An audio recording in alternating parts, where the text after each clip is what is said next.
KPBS On Demand is supported by Right On Communications is an established PR agency with 24 years of experience developing strategies for national and international client partners, offering integrated communication solutions for your next campaign. RightOnCom.com. From KPBS and PRX, this is Port of Entry, where we tell cross-border stories that connect us. Soy Alan Lilienthal, and today we've got another Border Voices short for you. Enjoy. Good morning, Anna here with Vet. So it is Saturday and we are on our way to go pick up our frequent flyer, Marco, who is going for his fourth and possibly final chemo treatment. Good morning, Anna here with Vet. It is Sunday, working on a Sunday morning around 9:15, and I'm on my way to pick up a dog named Vita, who is getting knee tendon repair surgery. Good morning. It's about 8 a.m. and I am on my way to pick up a little Chihuahua named Pokey, who has hip dysplasia. It is Thursday morning at around 8:30, and I'm on my way to pick up a husky named Jack, who has a tumor on his liver. So this is Anna Ginsky, and as you can hear, she's a busy woman. In 2018, Anna started a business called Vet Express, and at first, it was just a little side gig. But now, it's big business. She drives around picking up animals in San Diego. Hey guys, how you doing? Hi. My dog is going to the hospital. He is. He's going to the vet. Do you know what he's getting done there? Yep, they're gonna clean his teeth. They're all brown and dirty. They're all brown and dirty? Not like yours. You just look very good. Yes, he doesn't brush his teeth as much as you do, I bet. Then Anna takes the pets across the border to Tijuana. It is about 9:15, and we are crossing into Mexico right now. It's about 10:08. We're crossing into Mexico shortly. We are at the border. It is 8:30, and we've just crossed into Mexico really quickly. And now Vet Playas is about 10 minutes from this point. Once in Tijuana, the pets get way more affordable vet care. And we are at Vet Playas, and I'm going to go check us all in, even though we are quite early. Anna's ability to easily cross the border from San Diego to Tijuana is what makes her business possible, because the deals she gets at places like Vet Playas are pretty darn good. The x-rays here are $40. Pretty amazing. And I think the extractions here are around $10, sometimes even less per tooth. When they extract so many, they probably won't charge the full $90. And that's quite the deal, because in the U.S. they can be like $200 a piece. So because of the huge price difference between the U.S. and Mexico when it comes to vet care, and actually pretty much everything, Anna's business is booming. Yeah, at this point, I have to build in a day off. Yeah, I'm getting really, really busy. Back when we first talked to Anna last year, she was running her business solo.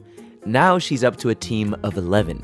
6 dedicated drivers who help her cross the border with people's pets, and 4 other support staffers who help with things like marketing and administration.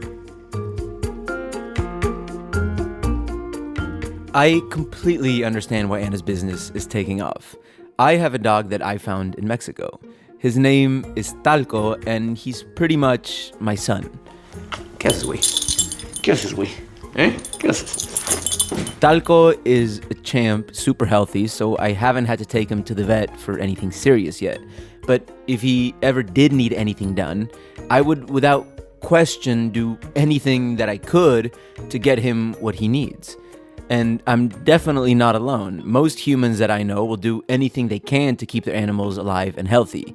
We love our pets. They're part of our families. Sometimes, though, at least in America, the price tag is just way too high. And we're asked to make a really impossible decision. Go broke to save our animal friends or put them down forever. Anna, though, is offering an alternative to that.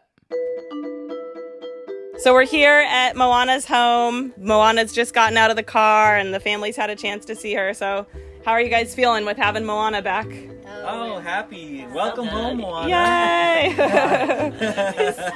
She looks good. She looks happy. Yes. She already looks very acclimated to her new tripod. She looks comfortable. That's Yeah. right. Yay! Cool. Yeah. She's using our proximity to the border here to help families like the one you just heard pay for big things like the amputation Moana needed. You know, it's fun having a job where you are making a difference, where you like really matter to somebody, where you're providing this really important service to them. You know, in some cases, you're like saving their pet's life and they wouldn't have been able to afford it otherwise.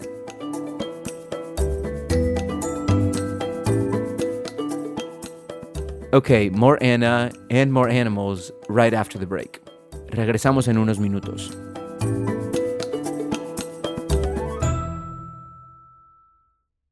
KPBS On Demand is supported by Pacific Arts Movement's 2021 San Diego Asian Film Festival, October 28th through November 6th, showcasing over 130 films and honoring Asian and Asian American filmmakers. For tickets and information, go to sdaff.org. De vuelta al podcast. Okay, another happy MexiVet customer. And now I go home for 1 hour, and then I go back down.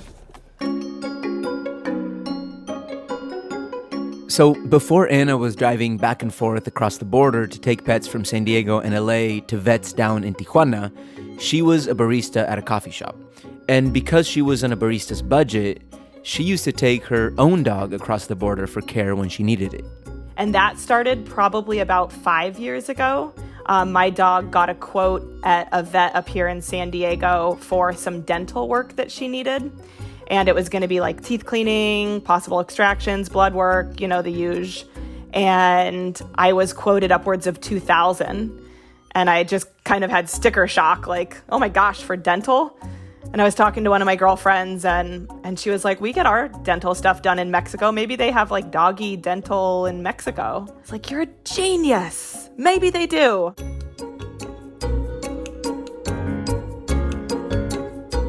Anna ended up paying just a few $100s that first trip down to Tijuana. And her dog's teeth were as good as new. Yeah, from then I was hooked. So then I felt this like freedom, this liberty to kind of give my dog the like Cadillac package of vet care. You know, like any little lump, I was like, let's get that little lump checked. Let's do cytology on that. Let's see what it is. We can afford this. We have $100. Let's do it. And I would always tell my friends, oh yeah, I'm going down to our vet in TJ. We're getting this done and this done and this done. It's going to cost this much. And I'm like bragging for 3 years. I'm, you know, so proud and excited of what I'm able to afford for her and the care I can provide her. And my friends were always like, you know, that's really great. And we would do that for our pets, except for, you know, we don't know the roads or we don't speak Spanish. We don't feel comfortable doing it. So they were always kind of pushing me like, you should start a business out of this. You're so comfortable doing it. You should start a business out of this. Anna did eventually start seriously thinking about making crossing the border her business.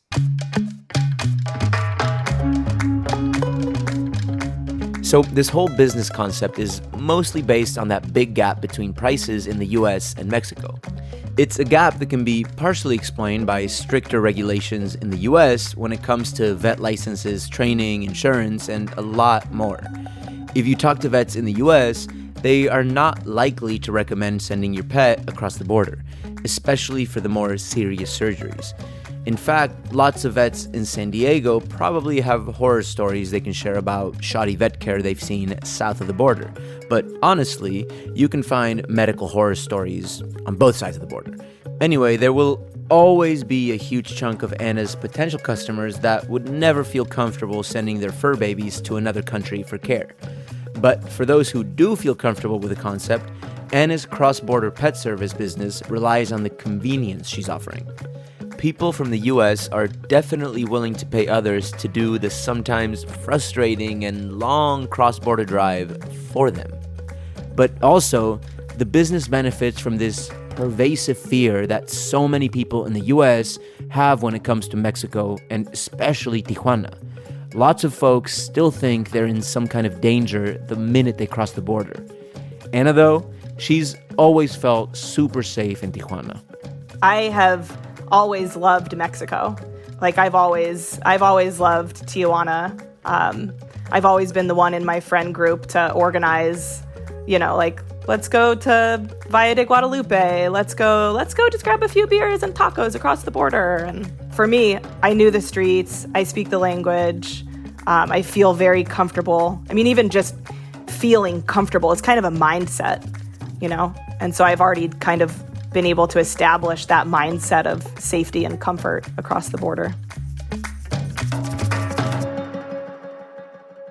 On the surface, Anna is a quintessential gringa. Blonde hair, light skin, the classic stereotypes. But she feels more connected to Mexico than most because she grew up in a blended family and her stepsister has a Mexican father. She has vivid memories of going to his house. She says she always loved how rich and vibrant and different everything felt there. His house was always so colorful. It had like the awesome tile work. He was always cooking something, so it always smelled like garlic and onions cooking in there. And his personality is so vibrant, and he's really talkative, and he's very loving and welcoming for sure. And so for me, I just, from a young age, became completely enamored with Mexican culture. And I went to a San Diego School of Creative and Performing Arts. I think starting at the 4th grade, you could start taking Spanish classes, and I jumped right in. About just as quickly, they offered dances of Mexico and Spain, and I jumped right in. Like anything that I could get my hands on that had anything to do with Latin America, I was all in. Cooking classes and, making horchata in 6th grade from scratch. And to me, that was all just the best ever.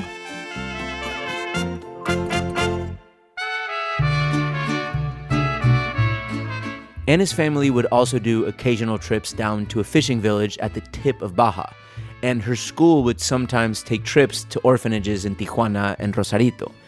And even in those orphanages with dirt floors and other things she wasn't used to in the US, Anna says that for some reason she always felt more at home in Mexico than she ever has on this side of the border. I don't know how to describe it. It just feels like an environment that's kind of more organic and natural, and one that I'm comfortable in. I mean, the driving is kind of crazy down there, but I think it's really exciting. I think some stuff that people might look at as like crazy or maybe too fast or maybe a little dangerous seems chaos. That's the word I'm looking for. Seems chaotic. To me, it seems like fun, and there is a sense of order within that chaos if you can figure it out. So in 2018, Anna officially launched her cross-border business. I had to kind of come to the conclusion that it was not a totally crazy idea. And that took a while. I'd say it kind of bounced around in my head for probably a year. And I was just kind of thinking the logistics of it and, figuring out what are the laws and just really drilling down into like, is that a feasible business opportunity? And then once I concluded yes, I spoke with the owner of Vet Plius, Ron Richards, and told him, hey, I'm thinking about starting this business where I bring pets down to TJ for vet care. And he immediately was like, I have people for you. I have people that don't want to do the driving. Like, if you start this business, like, I have somebody for you tomorrow. It's like, okay, let's do it.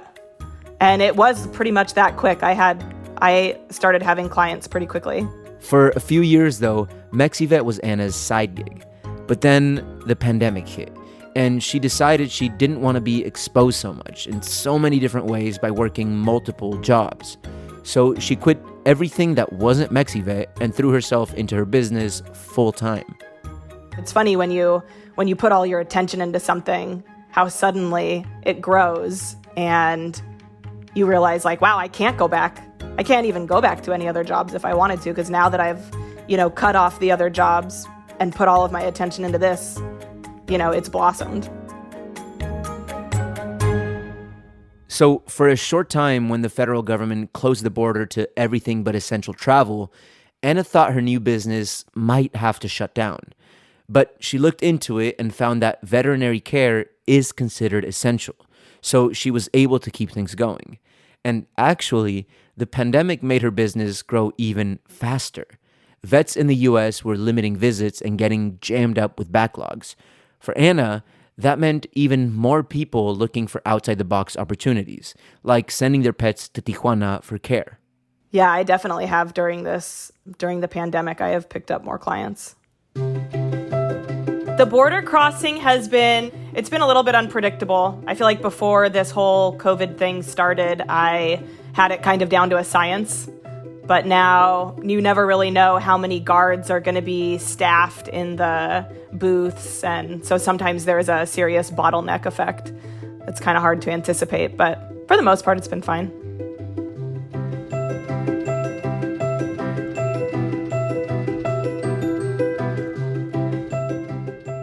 So since a pandemic and a partially closed border didn't stop her business, Anna says she's feeling pretty good about its future.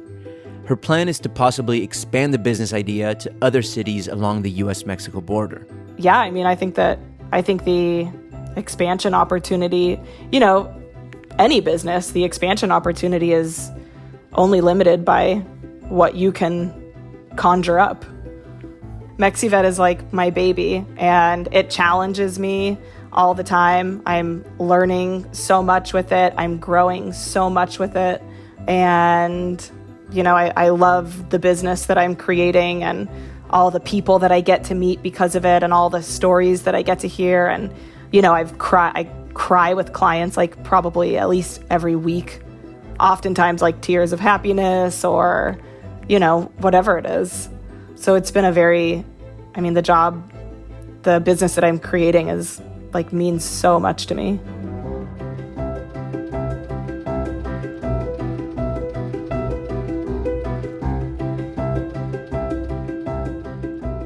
So just a quick note, we made some changes to this episode to add more details about why vet care is so much less expensive in Mexico.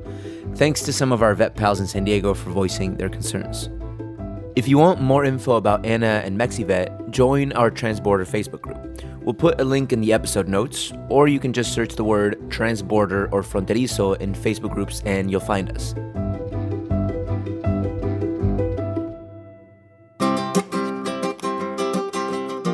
Port of Entry is written and produced by Kinsee Morlan. Emily Jankowski is the co-producer and director of sound design. Alisa Barba is our editor. Lisa Morissette is operations manager, and John Decker is the interim associate general manager of content. I'm your host, Alan Lilienthal. This program is made possible in part by the Corporation for Public Broadcasting, a private corporation funded by the American people. Thanks for listening.